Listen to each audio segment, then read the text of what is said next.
আমরা কয়জনে কোরআন অর্থ সহকারে পড়ি? ঈদের আগে কিছু ক্লিনিং, যেটা সব গৃহিণীদেরই করে। আসসালামু আলাইকুম মাই ইউটিউব ফ্যামিলি, কেমন আছেন সবাই? আশা রাখছি ভালো। টুকটুক করে ঈদ তো চলেই আসলো, রোজাটা শেষ হয়ে গেল। আল্লাহ বাঁচাই রাখলে সামনের বছর আবার হয়তো করতে পারবো। জানি না কার ভাগ্যে কি আছে, কে কতদিন থাকবো, এটা একমাত্র আল্লাহ তাআলাই জানে। আর এই যে দেখাচ্ছিলাম, খুব তেল চিটচিটে হয়েছে। এখন এগুলোকে আমি ক্লিন করে নেব। ঈদ যেমন আনন্দের, তেমনি পরিষ্কার পরিচ্ছন্নতাও গৃহিণীর একটা অন্যতম কাজ। ঈদে আনন্দে তো বাচ্চাদের আর গৃহিণীদের থাকে পরিষ্কার পরিচ্ছন্ন করা, রান্না বান্না করা, কে কি খাবে, কিভাবে ঈদের দিন কাকে কি করতে হবে, এগুলো নিয়ে ব্যস্ত থাকা। তো ঈদের আগে আস্তে আস্তে দেখা যাচ্ছে যে এক এক দিন এক একটা করার চেষ্টা করতেছি। প্রথমে রান্নাঘর দিয়েই শুরু করলাম। রান্নাঘরের এই ছোট ছোট কাজগুলো, এই যে ছোট ছোট মশলার কৌটা, তারপর হচ্ছে যে অন্য যেই সব কাজগুলো আছে এগুলো করে নিচ্ছিলাম। তারপরে এখানে আমার 2 দিনের ভিডিও, পরের দিন আবার দেখা যায় যে বাসার পাপোশ, তারপরে অন্যান্য আরও যেগুলো ধোয়ার সেগুলো ধুয়ে নেব। আর এখানে দেখাচ্ছিলাম যে আমি এগুলো কিন্তু খালি বয়াম না, এগুলোর ভিতরে দেখা যায় সব কিছুর ভিতরে কিছু কিছু ছিল, কারণ এগুলো সব ঢেলে পরিষ্কার করা ওইভাবে তো অনেক ঝামেলার ব্যাপার। তো আমি দেখা যায় এভাবেই করে নেই, তবে এদিক দিয়ে কিন্তু খুব ভালোভাবে লাগিয়ে নেই, না হলে পানি ঢুকে যাবে। আর এভাবে আমি সব সময় করি, আমার কখন ওইভাবে পানি ঢুকে না। এই যে এইভাবে আমি দাঁড়া করিয়ে রাখি, তারপরে হচ্ছে যে এগুলোকে এখন সাবান দিয়ে মেজে তারপরে ধুয়ে রাখবো। ধুয়ে তারপরে একটা শুকনো কাপড় দিয়ে মুছে যার যার জায়গায় আবার সেটাকে রেখে দিব। আসলে দেখা যায় কাজের সিস্টেম এক একজন এক একভাবে করে, তো আমরা এক একজন এক একভাবে করি। অনেক সময় কারোটা ভালো লাগে, কারোটা ভালো লাগে না, তবে যার যার সুবিধা মতোই সে করি।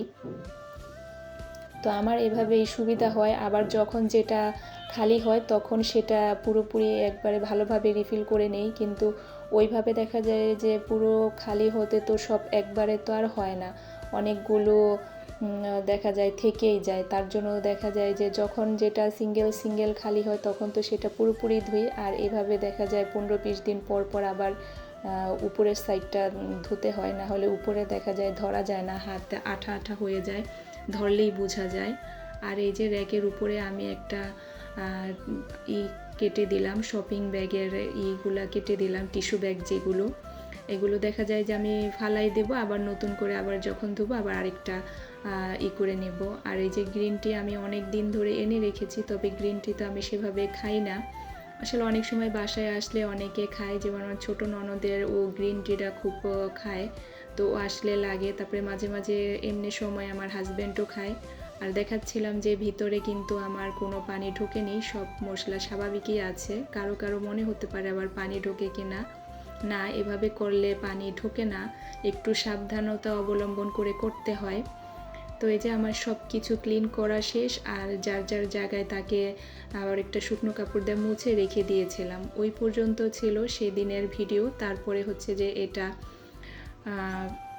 আরেক দিনের মানে বিকেলবেলা, সরি ওইটা বিকেলবেলা না, ওইটা ছিল সকালে, এটা হচ্ছে যে বিকেলের দুপুর দিকে। এটা আমি হচ্ছে ভর্তা করে নিচ্ছিলাম, পটলের খোসা ভর্তা আর শুটকি ভর্তা। অনেক দিন হয়েছে যে ভর্তা সেভাবে খাওয়া হয় না, তো আগেই করে রাখতেছিলাম, যে পরে আবার দেখা যায় যে বিকেল দিকে করতে ভালো লাগে না, তো দুপুরেই এগুলো করে রেখে দিচ্ছিলাম। আর রোজা থেকে দেখা যায় যে মাছ মাংস একটানা খেতে ভালো লাগে না, আবার করতেও হয়, যেহেতু ছোট বাচ্চা আছে। আর রোজার দিন একটু তো মাছ মাংস রান্না করতেই হয়, যতই বলি, আবার না করলেও ভালো লাগে না। যেমন খেতেও ভালো লাগে না, আবার না করলেও ভালো লাগে না। আমরা গৃহিণীরা হচ্ছে কী যে ভালো লাগে আমরা নিজেরাই জানি না। এখানে হচ্ছে মাছ দিয়ে আজকে আমি পটল আলু দিয়ে রান্না করব, আর খুব ভালোভাবে পটলটাকে কষিয়ে নিচ্ছিলাম। এদিকে ভর্তাও বানাচ্ছিলাম, ওদিকে রান্নাও করতেছিলাম, মানে একটা করে আরেকটা করব, তাহলে অনেক সময় লেগে যাবে। খুব ভালোভাবে কষানো হয়ে গেছে, দেখতে পারতেছেন একবারে তেল উঠে এসেছে। এখন আমি গরম পানি দিয়ে ঝোলের জন্য পরিমাণ মতো দিয়ে নেব। এইভাবে ভালোভাবে কষিয়ে নিলে সেটা খেতে ভালো লাগে। কথা বলতে বলতে তো এখনও বলাই হলো না, জানি না এখন পর্যন্ত কে কে আছেন। যারা আছেন প্লিজ দয়া করে একটা লাইক দিয়ে কন্টিনিউ করেন, আর যারা এই কাজটি করে দিয়েছেন তাদেরকে জানাই অসংখ্য অসংখ্য ধন্যবাদ। ওদিকে টমেটোর একটা চাটনি করেছিলাম, আর হচ্ছে যে এই যে এখন শুটকি ভর্তা করব, পটল করা হয়ে গেছে। আর এদিকে হচ্ছে যে তরকারিতে তো গরম পানি দিয়েছি, সাথে সাথে বলক চলে আসছে। এখন হচ্ছে মাছগুলো দিয়ে দেব, আর টমেটো উপরে একটা টমেটো ছোট ছোট করে কেটে রেখেছি ওইটাও দিয়ে দিব। তো যারা আজকে নতুন এই ধরনের লাইফস্টাইল ভিডিও দেখতে পছন্দ করেন, চাইলে আমার চ্যানেলটাকে সাবস্ক্রাইব করে রাখতে পারেন। আর এই যে সে আসছে আমাকে নিতে, সে খেলা করবে। তো যে শুটকিগুলো আগে আমি খুব মশমশা করে ভেজে নিয়েছিলাম, প্রথমে আগে একটু বেটে তারপরে হচ্ছে যে ইসের সাথে মিশিয়ে নিয়েছি। তো এখন আমার তরকারি হয়ে গেছে, টালা জিরার গুঁড়ো আর ধনিয়া পাতা দিয়ে তরকারি ডান হয়ে যাবে। আর যারা এখানে হচ্ছে যে আমি কেন জানি কথাই বলতে পারতেছি না, জানি না, মাঝে মাঝে এরকম হয় যে কি বলবো সেটাই বুঝতে পারি না। আর মাঝে মাঝে এত কথা বলি, কথা শেষই হয় না, একদমে সব বলে ফেলি। তো এখানে তরকারিতে ধনিয়া পাতা দিয়ে দিলাম। তারপরে হচ্ছে যে ওদিক দিয়ে আমি কিন্তু অন্য কাজও করতেছি, পাশাপাশি দেখা যায় এগুলো করতেছি। রান্নাঘরে যখন থাকি রান্নাঘরে দেখা যায় অন্যগুলো করি। এরপর একবারে ইফতারের সময়, ইফতারের আগে যখন খাবার নিতে আসছিল, তখন ওই দিন আবার হাজব্যান্ডও বাসায় আসছিল। আর এগুলো হচ্ছে যে আমার দেবর পাঠিয়েছে, মেজু দেবর।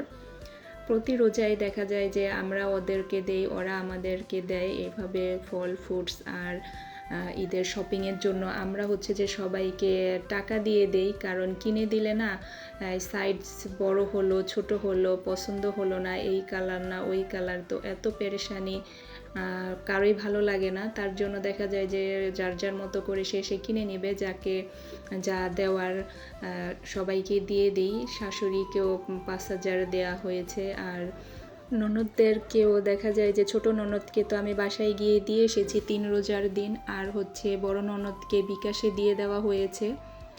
তো এই যে ইফতারের পরে একটু আদা দিয়ে চা করেছিলাম।